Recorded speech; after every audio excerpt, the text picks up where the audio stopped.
When it comes to Angela Rayner, first I have one idea, then I have another. It's very difficult to pin her down and say, this is what we like, this is what we don't like, this is what's gone wrong, this is what's not gone wrong. And it's she's one of those people who I think is going to cling to the headlines, and she relishes a fight.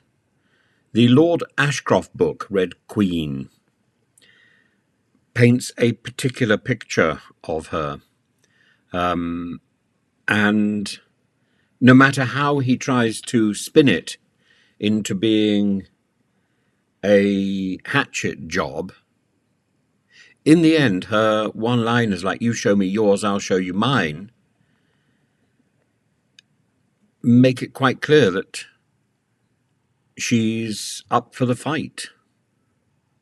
And the squabble about her council house and the selling on of that, and the home that she shared with her then husband Mark,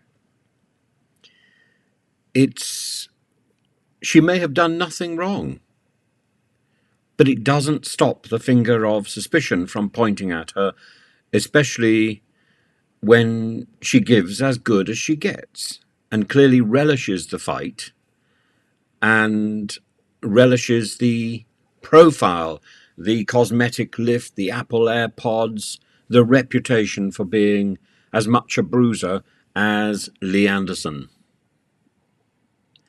And she says that she's taken legal advice about that flat, that house that she sold. Probably, if she took legal advice, she paid more to the lawyer than she saved in capital gains tax. HMRC and the Manchester police at the time said that there was nothing there, that there was no story, nothing to answer. Now, the Manchester police are looking into it again. She is an aspirational Labour politician. Surely that means she's seized on Tory values. It's not surprising that people like Ashcroft and the far right of the Conservative Party see her as a person with a target on her back. She went to Glyndebourne and very accurately summed up an opera that I directed years and years and years ago, and that I'd still like to take on as a sort of animated film or something. I think it's a sensational story, a sensational music, and her analysis of Figaro is absolutely bang on. She says it's about a working class girl who gets the better of a privileged but dim-witted villain. Of course it is, and of course she's absolutely right. And it's not as if, despite all the image that she has assembled, despite even the prejudice of those people who support Keir Starmer as a centralist, it's not as if she's hard left. She voted, I think, for Andy Burnham, not for Jeremy Corbyn in the leadership race. That's telling, isn't it?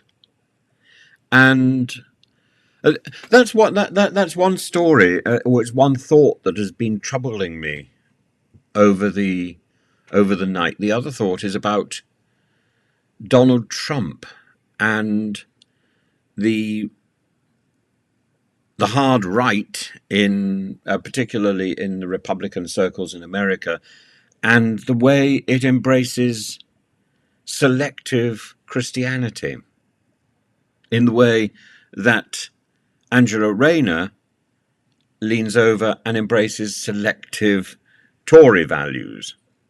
It's this picking of what is useful. I must say I much prefer the Rayner position to the Trump position. Somebody who bangs on at the lectern, at the political lectern, and bangs on about Christianity, but in a selective way.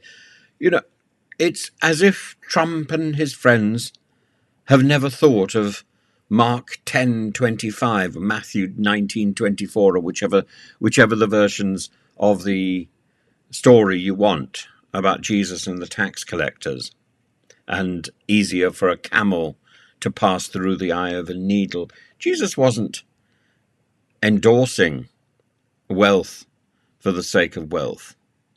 I don't think it's that easy either to make Jesus into into an icon of the far left, but easier.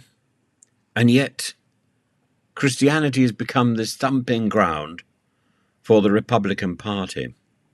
And by the way, when we're thinking of animals, there's another quote that comes to mind when we're thinking of animal husbandry. And Donkey Gove, Mr. Gove, who continues to be discussed on the front pages, and I think Ezekiel 23:20.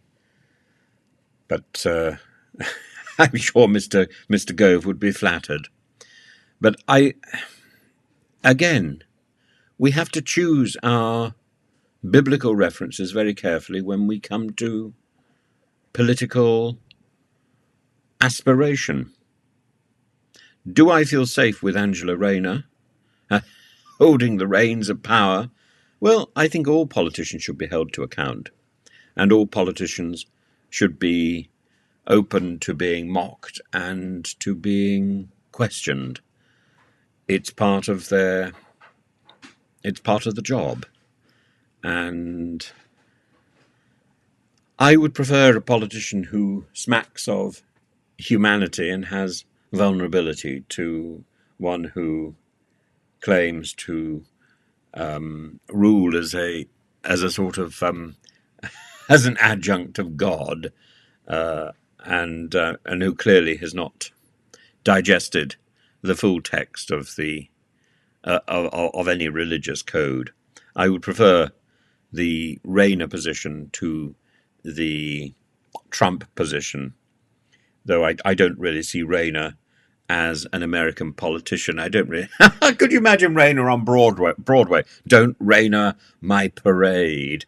The Barbara Streisand approach to politics. I don't know.